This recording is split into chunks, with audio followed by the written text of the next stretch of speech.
So I was reading through my group chat text thread that is comprised of me and a bunch of my knucklehead friends that I grew up with from high school.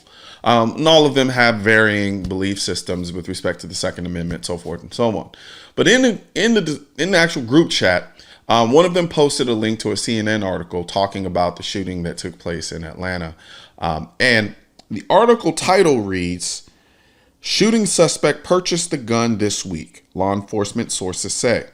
So in the article, it says, in the first two paragraphs, it says, investigators believe the gunman accused of shooting and killing several people at 3 different spas in the Atlanta area Tuesday purchased the weapon he used in the attack this week, law enforcement sources tell CNN. One of the sources said nothing in suspect, I'm not going to say his name because I don't do that, nothing in his background would have prevented the purchase. So the reason why I'm doing this video is to use it to highlight something that I've honestly been saying for years, and a lot of people in the gun community have been saying for years. Recently, we just had HR8, which is a universal background check bill, pass in the House. Recently, I had somebody from PolitiFact tell me that 90% of Americans do actually agree with universal background checks. I said they don't. He said my statement was false. That's neither here nor there. I'll probably annotate this video and you can watch the video response there. But the reason why I'm doing this video is to point this out. We had someone who went out and killed 8 people. And the gun that he used to do it with, he bought legally. Not only did he buy it legally, the cops literally said there's nothing in his background that would have prevented him from owning that gun. Even, let's just say we had background checks, universal background checks, not just regular background checks. We already have those. Universal background checks. This wouldn't have mattered because he bought his gun legally. The cops literally said it. There was nothing in his background that would have prevented him from owning guns. So even if we had universal background checks and the guy went out and went to a gun store to get a background check to buy a gun, he would have passed. What do you do in the face of that? And it's not, this isn't just anecdotal. This happens pretty regularly when we talk about these types of tragedies. The vast majority of mass shootings are committed with people who own the guns legally. And then if they didn't own the guns legally, they stole them. Literally. So you want to make getting a background check more background checkier for a problem that it won't solve? That doesn't make any sense. Yet you have our politicians in Congress wasting time on bills like HR8 that will literally do nothing to stop the very thing they claim it's supposed to stop. It's not that it won't do as well at stopping it. No. It won't do anything. Nothing. And you have the prime example of it right here. But yet they waste time in Congress talking about HR8 and universal background checks and all that nonsense. That tells me 2 things. Either they just want to look like they're doing something, knowing they're doing nothing, or there's something more nefarious afoot. And I'm more inclined to go with the latter. And the reason why I'm more inclined to go with the latter is because we've seen them do it. The background check system that we have right now, when it was implemented, the whole concept of it being a loophole to be able to buy a gun privately or transfer a gun privately without a background check, as long as you know the person isn't a prohibited possessor, was not a loophole. It was purposefully left out of that particular bill because they understood it went too far. They understood that and they did not have the support for it.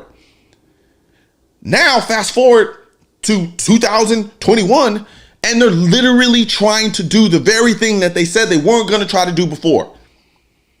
That should tell you that if we do get universal background checks, it's not going to just stop at universal background checks. Because as I pointed out over and over again, I pointed out in the video that I did responding to PolitiFact, if you have a universal background check, you can't enforce it effectively. You can barely enforce it at all, actually, without having a national gun registry.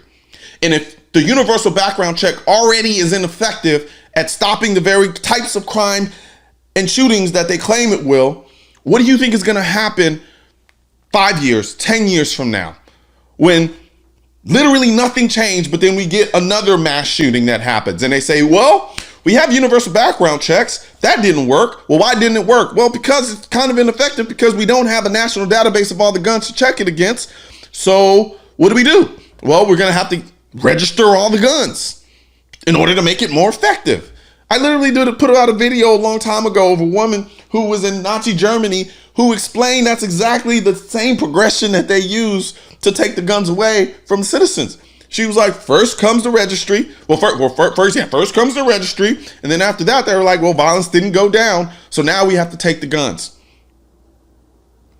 So for the people who are kind of in the middle, who don't really know how they feel about the idea of universal background checks or a lot of these gun control laws, because they really honestly don't do anything, pay attention. Just pay attention. This guy literally used a legal firearm to do what he did. Some things they just are what they are. And a lot of us in the gun community understand that. That's why we want to be in the best position to deal with those types of threats when they arrive, i.e. being able to carry a firearm of our own in order to thwart these types of things when they happen. It isn't a perfect solution. We're not guaranteed to live because we carry a firearm, but at least let us have a fighting chance.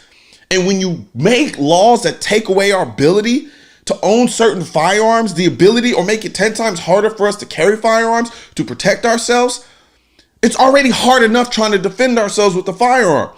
And then you want to make it even harder for us. It's messed up. And think about it. These laws don't help you.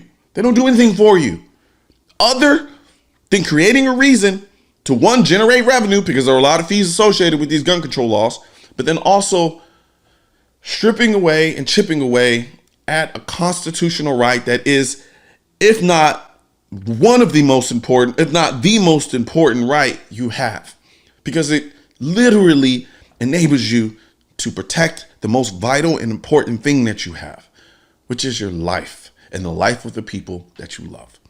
So please, when you hear about these stupid gun control laws, I want you to think about them in relation to the types of shootings or crimes that happen. Will this have stopped that? Will it have stopped any of the prior ones? If the answer is no, stop supporting it, because the only person who gets hurt by it is you.